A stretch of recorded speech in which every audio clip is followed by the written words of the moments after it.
हमनी के संस्कृति, हमनी के संस्कार सदा रहे हमनी के साथ। भारत के महान ग्रंथ और काव्य सब के संपूर्ण संकलन सब्सक्राइब करें तिलक। हम भगवान श्री कृष्ण के आज्ञा से आपसे प्रार्थना करे आयल हैं कि प्रभु हमके एह कुशा स्थली पर वहाँ खातिर नया नगर निर्माण के आज्ञा दिले हैं। ऐसे हम आपसे ही प्रार्थना करे आयल हैं कि अपन जल के पीछे हटा के हमके कुछ भूमि प्रदान करें। और वहाँ के कहले हैं कि जब यह धरती पर अपन लीला समाप्त करके वो गोलोक पधरी हैं, तब ये भूमि आपके लौटा दिहल जाए।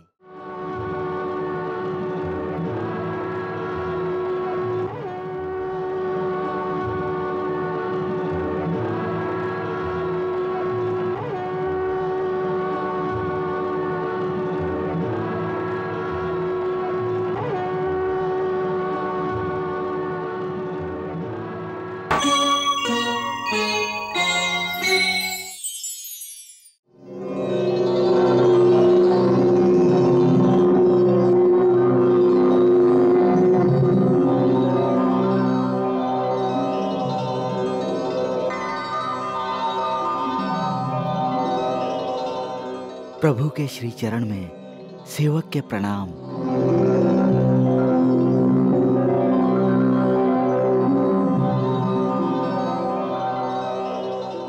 हे विश्वकर्मा, अब हम मथुरा छोड़ के कहीं और जाल चाहत हैं। वहां आप हमरा खातिर एगो ऐसन नगरी के निर्माण करें जहां सब सुख और शांति से रह सके। हे प्रभु, ऐसन सुंदर जगह हमार नजर में है। कहवा? पश्चिम में प्रभास क्षेत्र के पास समुद्र तट के निकट एगो छोट सा द्वीप है प्रभु। वहाँ उत्तम पुरी के निर्माण हो सकेला। बहुत अच्छा बात है। आप जाएं और जाके समुद्र देवता से कहें कि वहां पर हम द्वारका नाम के अपन राजधानी के निर्माण कल चाहत हैं। जैसन प्रभु की आज्ञा।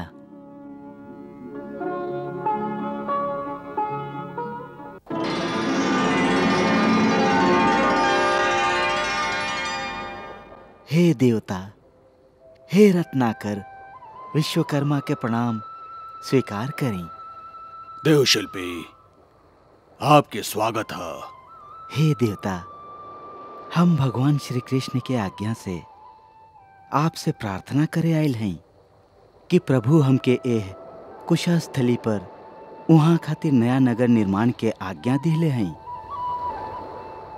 ऐसे हम आपसे ही प्रार्थना करे आयल हैं कि अपन जल के पीछे हटा के हमके कुछ भूमि प्रदान करें। और वहाँ के कहले हैं कि जब यह धरती पर अपन लीला समाप्त करके वो गोलोक पधरी हैं, तब ये भूमि आपके लौटा दिहल जाए। जय आज्ञा। प्रभु की इच्छा जान कर जल को लिया समेट, किया सिंधु ने नाथ को द्वीप द्वारिका भेंट, जल को लिया समेट।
शरण्ये त्र्यंबके गौरी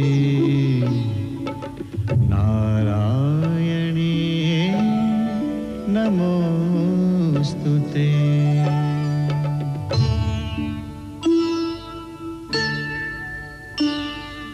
शरणागत दीनार्त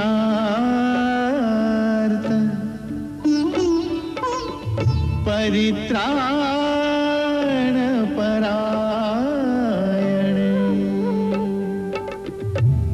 सर्वस्यार्ति हरे देवी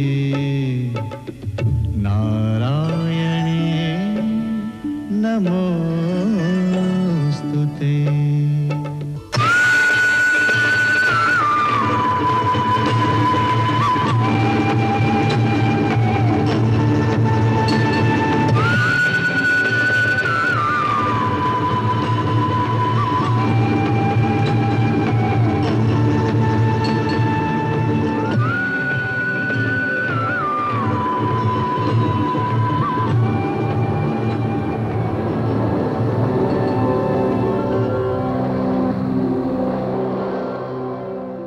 हम तोहार भक्ति से प्रसन्न हई।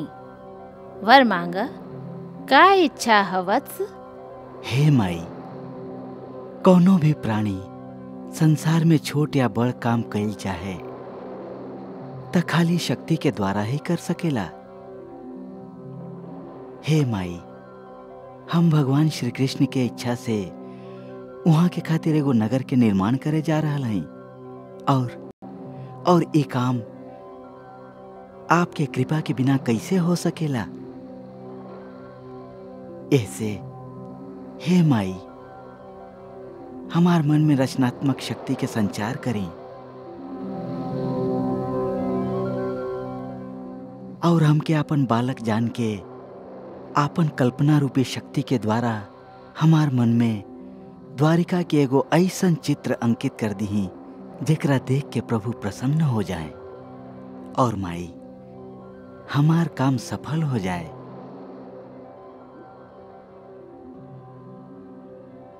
हे माई, कल्पना शक्ति दी ही माई। तथास्तु।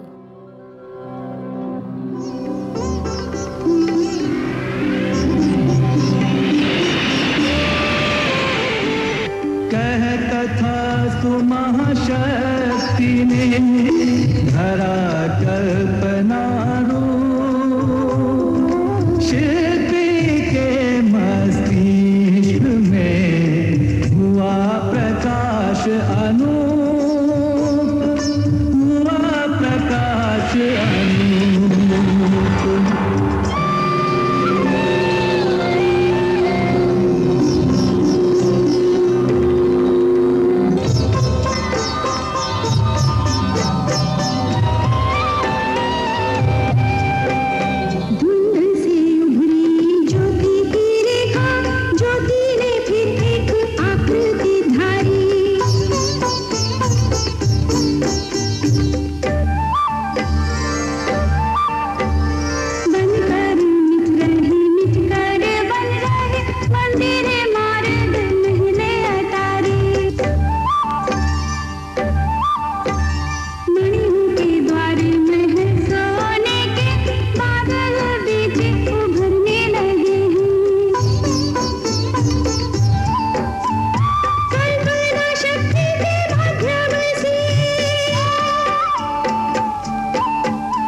आए विश्वकर्मा, देवराज इंद्र के विश्वकर्मा के प्रणाम।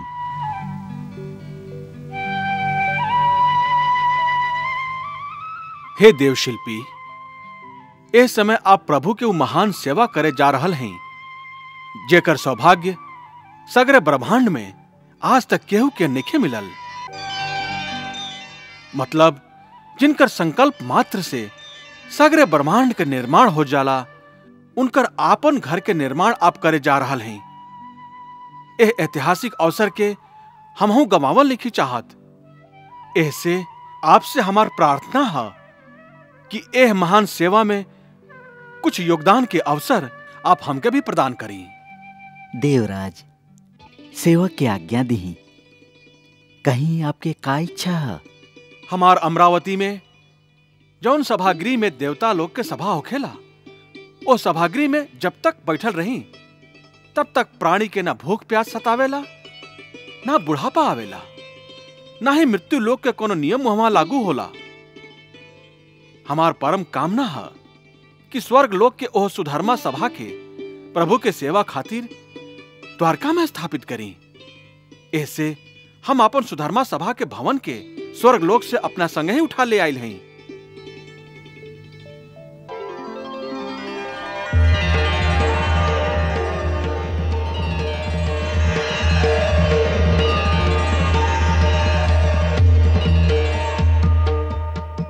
देवराज, जैसन आपकी आज्ञा, हम एकरा द्वारिका के बीच में स्थापित कर देव।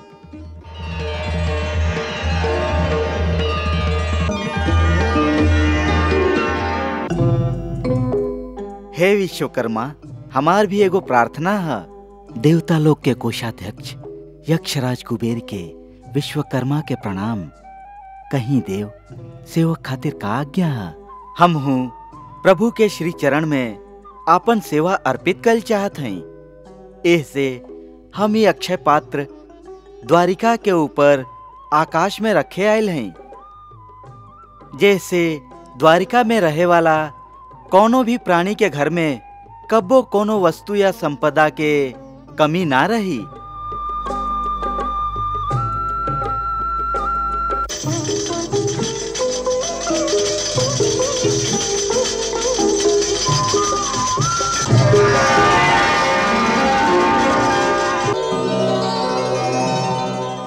प्रभु, आपके आशीर्वाद से और देवी भगवती के शक्ति के द्वारा द्वारिका नगरी के निर्माण कार्य सफल हो गए। सगरे देवता आपन आपन सामर्थ्य के अनुसार कुछ न कुछ दिव्य पदार्थ आपके श्री चरण में भेंट कैले बाड़न। देवराज इंद्र आपन सुधर्मा सभा के स्वर्ग से लाके द्वारिका में स्थापित कर दिले बाड़न। प्रभु, कुबेर देवता लोग के अक्षय पात्र के भेंट कैले बाड़न। ओ अक्षय पात्र के हम द्वारिका के आकाश में स्थापित कर दिले हैं। प्रभु, हे विश्वकर्मा, हम आपके सेवा से बहुत खुश भइली। जब तक यह धरती पर द्वारका नगरी के नाम रही, तब तक यह धरती के सगरे शिल्पी आपके आपन भगवान मान के आपके पूजा करी हैं। अब हम आपन मथुरा वासियन के आज ही द्वारका भेज देव। क्षमा करी प्रभु, बाकी मथुरा के शत्रु के सेना चारों ओरी से घेर ले बा। फिर मथुरावासी जई है कैसे? ओकर चिंता आप मत करी देवशिल्पी। मथुरावासी भी चल जाई हैं और शत्रु के घेरा भी उहमें रही।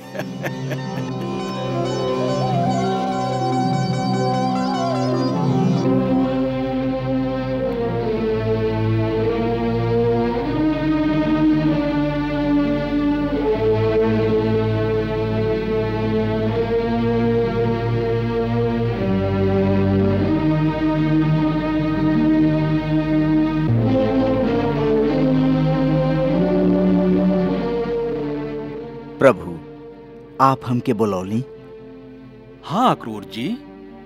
कहीं का आज्ञा है प्रभु? आज्ञा तक कुछ नहीं के, बाकी आपके ई बतावे के हा कि अब वो समय आ गई हा कि जब हम मथुरा के त्याग कर देब। प्रभु, ई बात तो आप पहले भी कह चुकल हैं, बाकी आप अभी तक ई ना बतैली कि यहाँ से निकल के जाइब का हुआ। जौन नगरी में जाए के हा ओकर निर्माण हो चुकल हा। बाकी यहाँ से निकलब कैसे? एह नगर के तो शत्रु चारों ओरी से घेर रख ले हा। यहाँ से निकले के प्रबंध भी हो जाई, ओकर चिंता आप मत करी। जे भी हमरा पर आश्रित होई ओकर योग क्षेम के प्रबंध हमरा जिम्मे होई। जी प्रभु।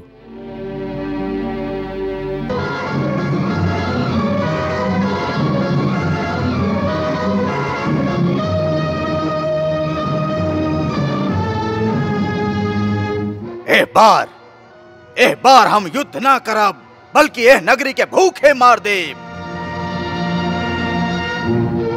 यवन के सेना मथुरा के पश्चिम के ओरी से घेर ले, मगध के सेना उत्तर के ओरी, महाराज शल्य पूरब के ओरी, राजकुमार शिशुपाल आप मथुरा के दक्षिण के ओरी से घेर ली। घेरा इतना मजबूत होके कि मथुरा के सब रास्ता चारों ओरी से बंद हो जाए, ना केहू अंदर आ सके और ना केहू बाहर निकल सके। इस बात के पूरा ध्यान रहे कि बाहर से अनाज के एक एक दाना भी नगर के अंदर ना आ सके।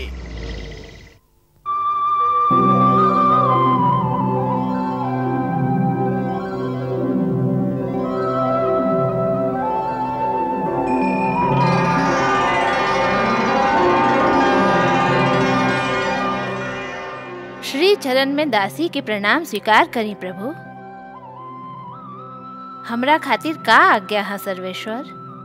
योग माया, इस समय मथुरा में हमार जितना भक्त हमरा संगे चले खातिर तैयार होखे, उस सब के अपना अचरा में समेट के एह तरह से द्वारिका पहुंचा दी कि वहां जाके उनका ऐसा लागे कि वो हमेशा से उहमें रहत आए लोखे।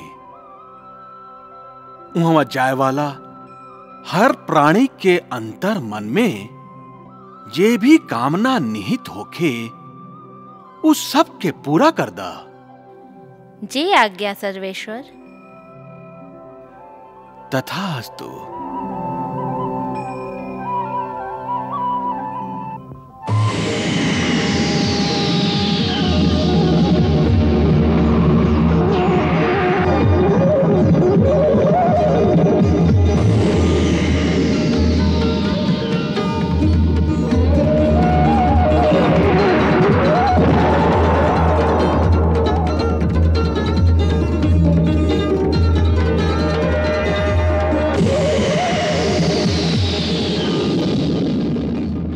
योग माया खाली अपन अचरा के संकेत मात्र से जौन भक्तन के क्षण भर में मथुरा से द्वारिका पहुंचा दिले रही, उनकर बुद्धि के भी महामाया कुछ एह तरह भ्रमित कर दिली कि ऊ सबके ऐसन लागे लागल कि जैसे वो हमेशा से यही नगरी में रहत आयल बाड़न। उनका यह बात के भान भी ना भइल कि ऊ कोनो दूसर नगर से यहाँ आयल बाड़न।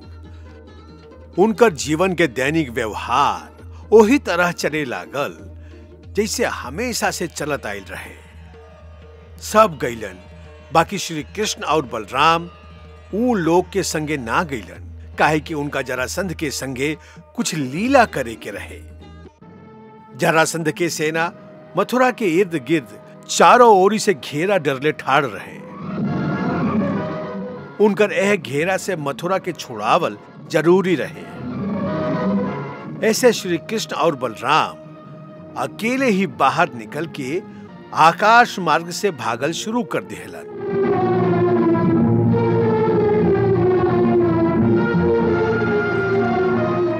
जरासंध उनका अकेले भागत दिखलस तो उनका पकड़े खातिर अपन सेना के संगे उनका पीछे भागल। अरे पीछा करो कृष्ण के, जाओ पीछा करो। चलो आगे बढ़ा।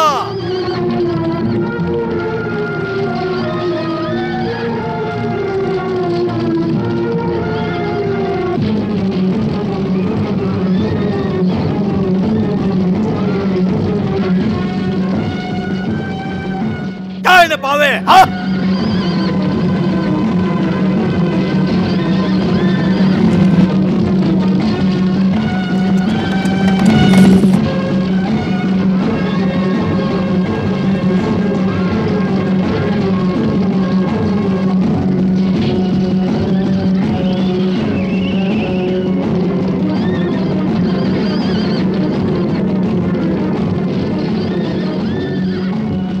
रास्ता में गोमांतक पर्वत रहे। श्री कृष्ण और बलराम भागत भागत ओ पर्वत में लुका गईलन।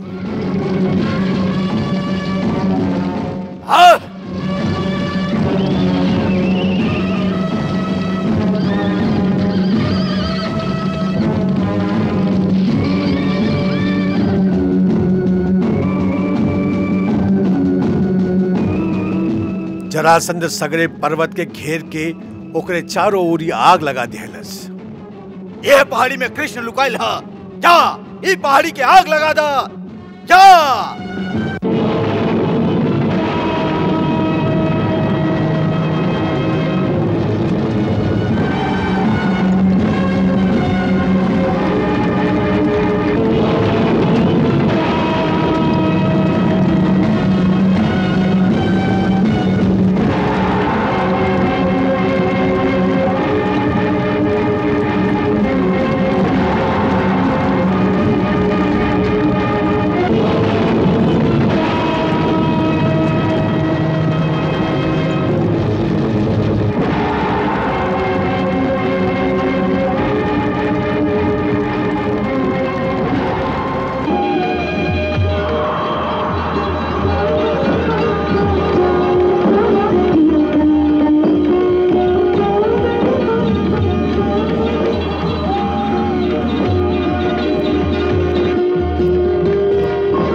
कान्हा, दाऊ भैया, विश्वकर्मा नगरी तो बहुत सुंदर बनेले बाड़न, अति सुंदर। चला दाऊ भैया देखल जाए। हाँ हाँ चला देखी।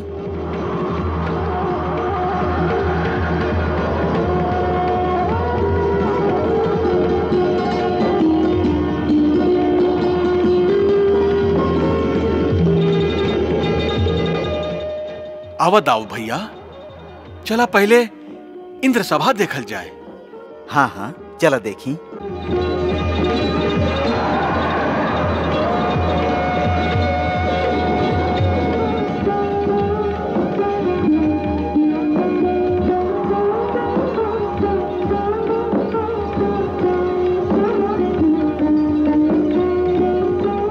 इतना सुंदर जगह कहाँ से ढूंढला? आप ना पहचान ली दाऊ भैया, असल में ये द्वीप आपके ससुराल वालन के ही संपत्ति है। हमार ससुराल? हाँ, हम कुछ समझ ली ना कान्हा। जौन राजकुमारी रेवती से आपके ब्याह निश्चित भइल हा, ई जगह उन्हीं के दादा महाराज रेवत के राजधानी रहे कबो। ऐसे ई आपके ससुराल वालन के ही संपत्ति भइल। तो चली दाऊ भैया, चल के गृह प्रवेश करी। हाँ हाँ चला।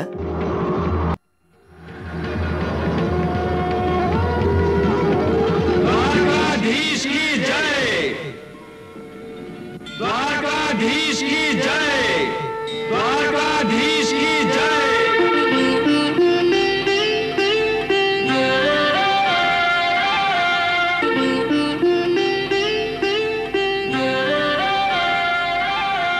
हाथ जोड़ विनती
प्रणाम, द्वारिकाधीश को प्रणाम, द्वारिका को प्रणाम, द्वारिकाधीश को प्रणाम। जय श्री कृष्ण जय बलराम, जय श्री कृष्ण जय बलराम, द्वारिका को प्रणाम, द्वारिकाधीश को प्रणाम, द्वारिका को प्रणाम, द्वारिकाधीश को प्रणाम।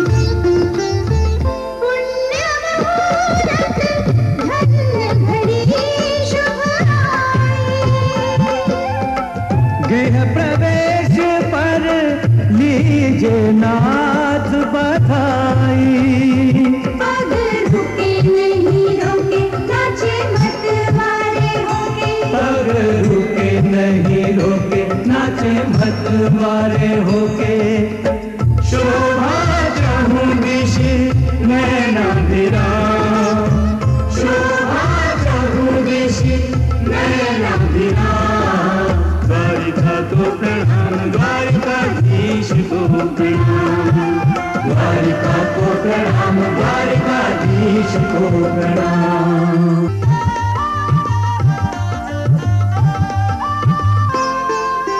किया धरा को धन्य धरा पर अपना धाम बना के, देव हरे जय देव हरे, मृत्युलोक को अमर किया, गोलोक यहाँ पर लागे, देव हरे जय देव हरे, मुक्ति द्वार खोला जीवों पर, द्वारावती बसा के, देव हरे जय देव हरे, पाप ताप संताप मिटेंगे इस तीरथ में आके, देव हरे जय देव हरे, पूरी है ये पूरियों में धामों में धाम, पूरी है ये पूरियों में धामों में धाम, द्वारिका को प्रणाम, द्वारिकाधीश को प्रणाम,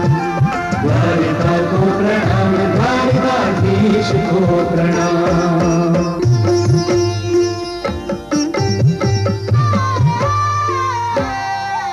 एहि विधि त्रिलोकी नाथ को, उनके भवन पधराए के, बहुभांति नर्तन कियो सुर गणनाथ के गुण गाए के, गरिमामयी द्वारावती को शीस पुनि पुनि नाय के, प्रस्थान निज निज धाम को, सब करत आशीष पाए के, प्रस्थान निज निज धाम को, सब करत आशीष पाए के, प्रभु से